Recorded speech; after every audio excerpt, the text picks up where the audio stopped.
बिस्मिल्लाहिर्रहमानिर्रहीम, अस्सलाम वालेकुम। जैसे कि लास्ट हमने 355 एमसीक्यूज तक डिस्कशन कर ली थी। Now in this video we will discuss MCQs from 356 to onward. Let's discuss 356 में एग्जामिनर कह रहा है derive demand is related to factor of production. क्या derive demand factor of production से रिलेट करता है? तो हम कहेंगे बिल्कुल रिलेट करता है, क्योंकि फैक्टर ऑफ प्रोडक्शन की जो डिमांड होती है उसको डिराइव डिमांड ही कहते हैं। 357 if elasticity is zero then goods are। तो अगर ये क्वेश्चन है हमारे पास तो I think so it's incomplete question, क्योंकि इसमें वर्डिंग प्रॉपर नहीं है। इफ़ इलास्टिसिटी इज़ ज़ीरो, तो अगर मैं इतनी वर्डिंग से ही कुछ एक्सट्रैक्ट करना चाहूँ तो इलास्टिसिटी ज़ीरो का मतलब elasticity of demand equal to zero. तो हमें पता है कि इलास्टिसिटी ऑफ डिमांड का ग्राफ ये हमें वर्टिकल बनता है, तो इस वर्टिकल डिमांड की इलास्टिसिटी इक्वल टू ज़ीरो होती है। ठीक है, तो अब इस तरह की कौन सी गुड्स होंगी, ठीक है, वो हमें देखना पड़ेगा। तो I think so the question should be if cross elasticity of demand is zero then goods are. अगर cross elasticity of demand zero होगी तो उसकी इलास्टिसिटी क्या होगी? तो फिर वो इंडिपेंडेंट होगा, क्योंकि अगर cross elasticity of demand equal to zero हो जाए देन गुड्स आर इंडिपेंडेंट। ठीक है, तो इन वर्डिंग को नोट कर लीजिएगा। 358 देखते हैं। If supply curve is more elastic than demand curve the price will convergent case of cobweb या डाइवर्जेंट केस ऑफ कॉवर्प। ठीक है, अगर सप्लाई कर्व मोर इलास्टिक है डिमांड कर्व से तो ये डाइवर्जेंट केस होता है कॉवर्प का। ठीक है नी, और अगर यहाँ पे लिखा होता कि सप्लाई कर्व ना लिखा होता, अगर ये लिखा होता कि demand curve is more elastic, अगर डिमांड कर्व मोर इलास्टिक है सप्लाई कर्व से, तो उस केस में फिर ये कन्वर्जेंट केस ऑफ कॉवर्प बनता है। ठीक है, अब ये बनता क्यों है तो इसकी डिटेल के लिए आपको लेक्चर देखना पड़ेगा या फिर आई कैप सॉरी टेक से कंसल्ट कर लें। ठीक है, 359 359 में average total ATC mean average total cost. तो average total cost is equal to AFC plus variable cost. बिल्कुल नहीं, क्योंकि यहाँ पे ना टोटल कॉस्ट का एवरेज हो रहा है। अगर टोटल कॉस्ट का एवरेज है तो हमने एवरेजेस लेने, इसके पास तो एवरेज को एवरेज नहीं है तो गेम से आउट हो गया। Fix cost plus variable cost is equal to total cost होता है, सो भी ये भी गलत हो गया। तो average fix cost plus average variable cost, बिल्कुल average fix plus average variable is equal to average total cost, so option 40 correct है। ठीक है, नेक्स्ट देखते हैं। चलिए नेक्स्ट एमसीक्यूज हमारे पास आ गया 360 में देखें। Implicit cost of firm related to words. जो इम्प्लिसिट कॉस्ट है वो किससे रिलेट करता है?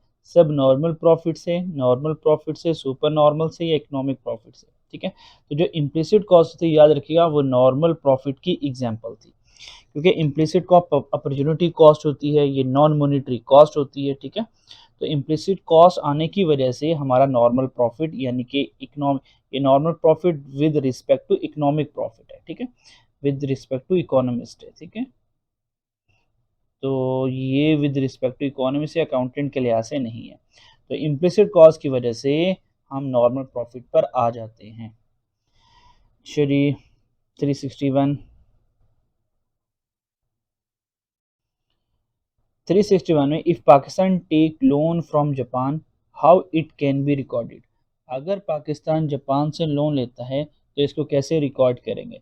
तो याद रखिएगा अगर पाकिस्तान जापान से फॉरेन कंट्री से लोन लेगा तो इसमें होगा क्या?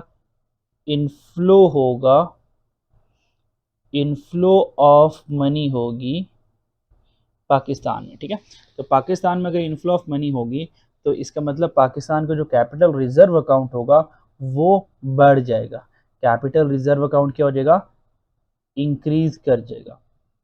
जब कैपिटल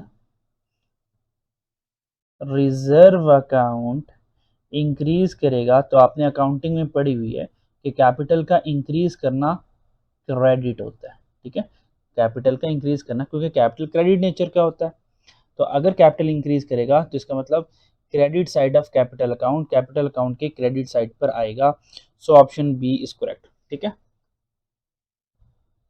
बट यहाँ से एक बात आपने माइंड में रखनी है, तो सिर्फ अगर इतना लिखा हुआ है तो credit side of capital account आएगा। लेकिन अगर वो ये लिख देता कि पाकिस्तान ने जापान से लोन लिया है और पाकिस्तान उस लोन पर उसने पेड किया है इंटरेस्ट, तो पाकिस्तान ने उस लोन के ऊपर इंटरेस्ट पे किया है, तो इस केस में इंटरेस्ट का पे करना करंट अकाउंट में जाएगा। और लोन एज एन एक्सपेंस है, इसका मतलब आउटफ्लो ऑफ मनी हो रहा है, तो debit side of current account. कहाँ पे डेबिट साइड ऑफ, तो फिर ये 40 सही होता अगर वो लोन की रीपेमेंट के ऊपर इंटरेस्ट के बारे में पूछता। तो सिर्फ उसने ये कहा कि जापान से हमने कर्जा लिया है, तो पाकिस्तान में पैसा आया, पैसा आना मतलब कैपिटल अकाउंट में क्रेडिट साइड पर। और अगर वो ये कह देता, हो सकता है कि नेक्स्ट टाइम में ये कह दे कि हमने कर्जा लिया है, यानी कि पेमेंट लिया, लोन लिया है और उस लोन के ऊपर हम इंटरेस्ट पे कर रहे हैं, तो इंटरेस्ट पे हम किस अकाउंट में क्या करेंगे, इंक्लूड करेंगे। तो याद रखिएगा, अगर इंटरेस्ट पे किया है तो वो debit side of current account में आएगा। 362 में वो कह रहा है if price is greater than average variable cost but less than average cost then the firm is। तो ये वाला 362 एक बहुत ही कम्प्रिहेंसिव और तगड़ा एमसीक्यू था आई कैप का।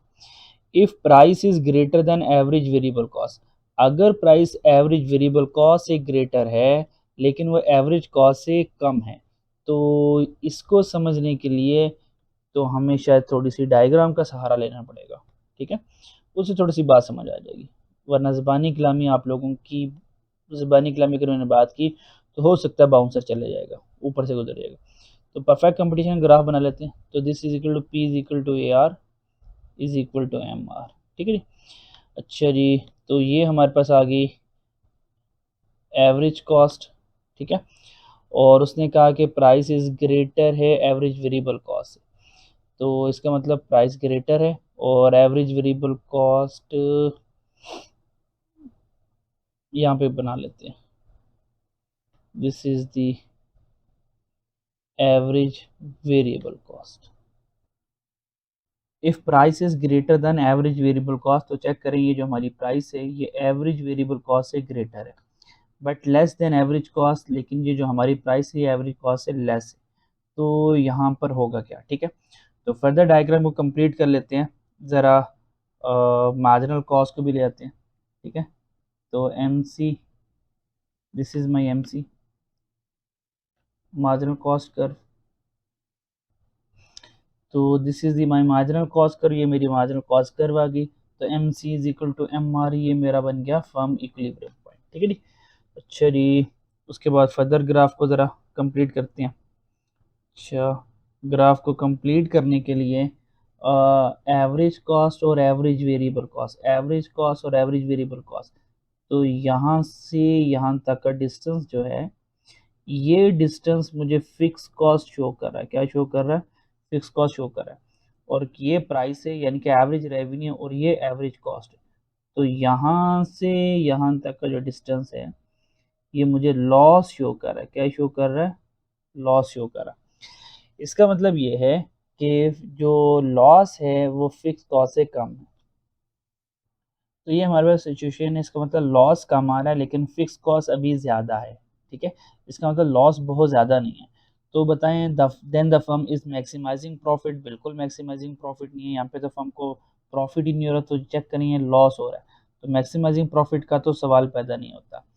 नॉर्मल प्रॉफिट, क्या यहाँ पर नॉर्मल प्रॉफिट होगा, हमने कहा नहीं, नॉर्मल प्रॉफिट नहीं होगा, क्योंकि नॉर्मल प्रॉफिट तो तब होता है कि जब एवरेज कॉस्ट और एवरेज रेवेन्यू, जब एवरेज कॉस्ट और एवरेज रेवेन्यू आपस में इक्वल हो जाए, तो ये नॉर्मल प्रॉफिट होगा। तो देखिए ये तो लॉस चल रहा है, शट डाउन कर देंगे, हमने कहा शट डाउन नहीं करेंगे, क्योंकि शट डाउन तब करते हैं जब price is equal to average variable cost के इक्वल आ जाए। ठीक है, या एवरेज जो या दूसरी इसकी कंडीशन ये होती है कि अगर हमारे पास जो प्राइस है वो एवरेज वेरिएबल कॉस्ट के इक्वल आ जाए और अगर प्राइस ग्रेटर आ जाए एवरेज वेरिएबल कॉस्ट के तो हम शट डाउन करते हैं।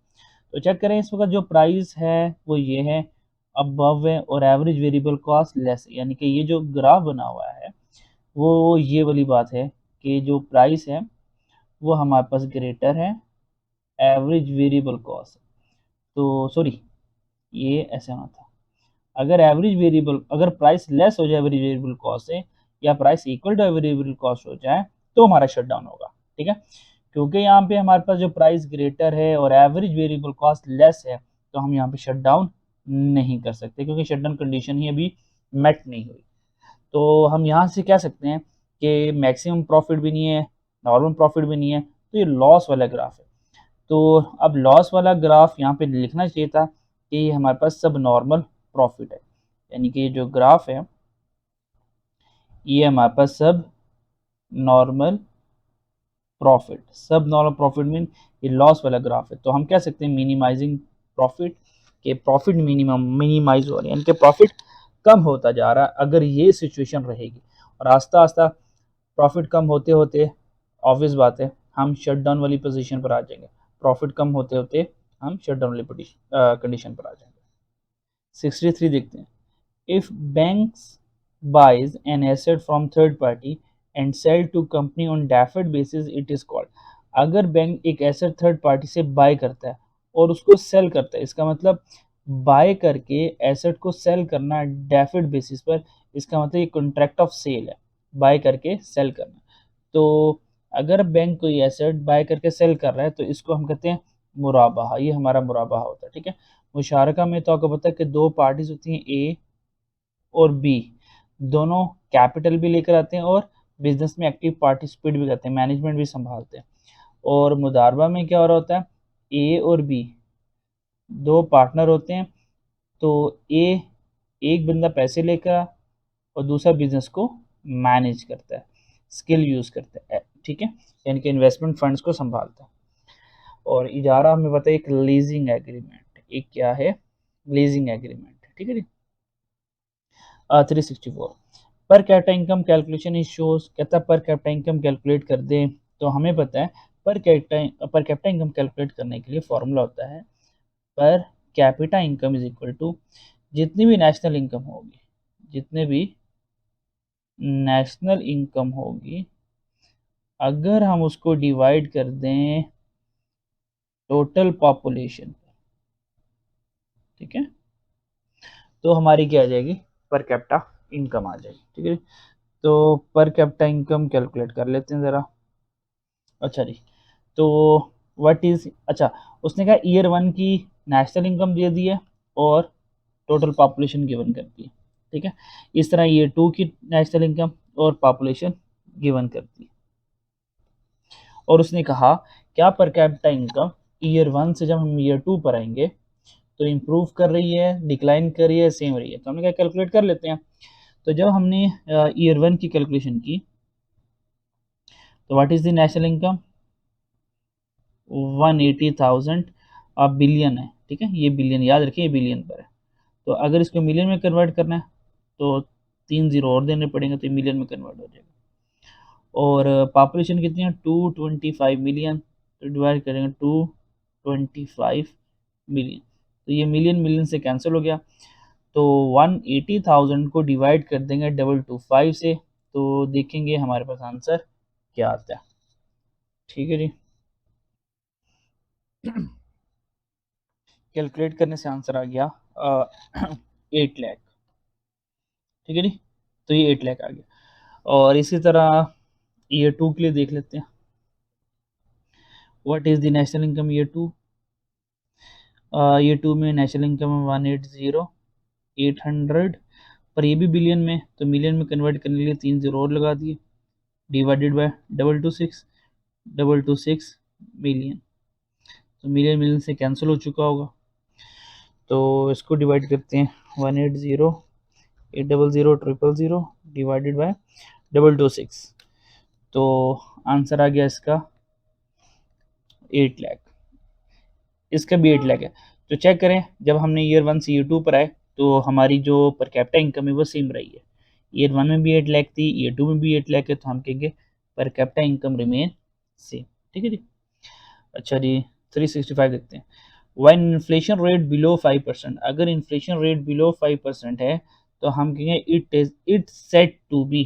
तो ये जो हमारे पे इन्फ्लेशन होगी जो 5% से बिलो होगी उसको क्रीपिंग इन्फ्लेशन कहते हैं, और ट्रॉटिंग इन्फ्लेशन 5% से ज़्यादा होती है, और मॉडरेट भी 5% के करीब करीब होती है, और स्टैगफ्लेशन तो आपको पता है slow economic growth combine with high unemployment होती है। अच्छा जी इन सारे कॉन्सेप्ट को अपने अच्छे से ना माइंड में रखने हैं। ठीक है जी। अच्छा जी नेक्स्ट हमारे पास एमसीक्यूज है 366। क्लूसिव एग्रीमेंट बिलोंग्स टू, आपको पता है क्लूसिव एग्रीमेंट हो या नॉन क्लूसिव एग्रीमेंट हो ये ओलिगोपोली का टॉपिक है। तो ओलिगोपोली में क्लूसिव और नॉन क्लूसिव ओलिगोपोली आती है। अच्छा जी 360 what type of inflation ability to store money is loss, कहता है किस टाइप ऑफ इन्फ्लेशन में पैसे को स्टोर करना वो नुकसानदेह होता है। तो अगर हमें पता है हाइपर इन्फ्लेशन आ जाए, हाइपर इन्फ्लेशन आपको पता है millions millions percent inflation increase कर देती है हाइपर इन्फ्लेशन में। तो उस रीजन में जो पैसे की वैल्यू होती है वो लूज हो जाती है, जैसे कि 2008 में जिम्बाब्वे के साथ हुआ था। ठीक है, तो जिम्बाब्वे में इतनी ज़्यादा हाइपर इन्फ्लेशन आ गई थी कि लोगों ने पैसे फेंकना शुरू कर दिए थे और बार्टर सिस्टम की तरफ मूव कर गए थे। तो right option is hyper inflation. 368 which tax is more equitable, कौन सा टैक्स सिस्टम ऐसा है जो जस्टिफाइडेबल है। ठीक है, जो जस्टिस के ऊपर चलता है, इक्वालिटी के ऊपर चलता है, हमें पता है वो जो टैक्स सिस्टम है वो प्रोग्रेसिव है। जो प्रोग्रेसिव टैक्स होता है वो इक्विटेबल होता है, रिग्रेसिव इक्विटेबल नहीं है। ठीक है, और प्रोपोर्शन भी इतना इक्विटेबल नहीं है, और फ्लैट और प्रोपोर्शनल सेम होता है। 369 which of the following is not included in transfer payment, बताए इनमें से कौन सा ट्रांसफर पेमेंट में इंक्लूड नहीं होगा। तो सबसे पहले तो ये जान लें ट्रांसफर पेमेंट है क्या। तो ट्रांसफर पेमेंट याद रखिएगा एक one way mode of payment है, one way mode of payment है। और ये जो one way mode of payment है ये नॉर्मली हम इंसानियत की खिदमत के लिए, उनकी वेल बींग के लिए, और हम नॉर्मली ये वेलफेयर के लिए करते हैं, जैसे कि सदका दे दिया, ज़कात दे दी, गिफ्ट दे दिया। ठीक है, तो ये हमारे पास ट्रांसफ़र पेमेंट होती है। तो इनमें से कौन से ट्रांसफ़र पेमेंट है। अनएम्प्लॉयमेंट बेनिफिट, तो अनएम्प्लॉयमेंट बेनिफिट क्या ये ट्रांसफ़र पेमेंट है। तो उसने कहा नॉट इंक्लूड। तो याद रखिएगा अनएम्प्लॉयमेंट बेनिफिट यानी कि हम जॉब नहीं कर रहे हमें बेनिफिट मिल रहा है तो ये ट्रांसफ़र पेमेंट है, क्योंकि मुझे नॉट इंक्लूड को देखना है तो ये ट्रांसफ़र पेमेंट है, क्योंकि मुझे नॉट को देखना है तो दैट्स ये गलत हो गया।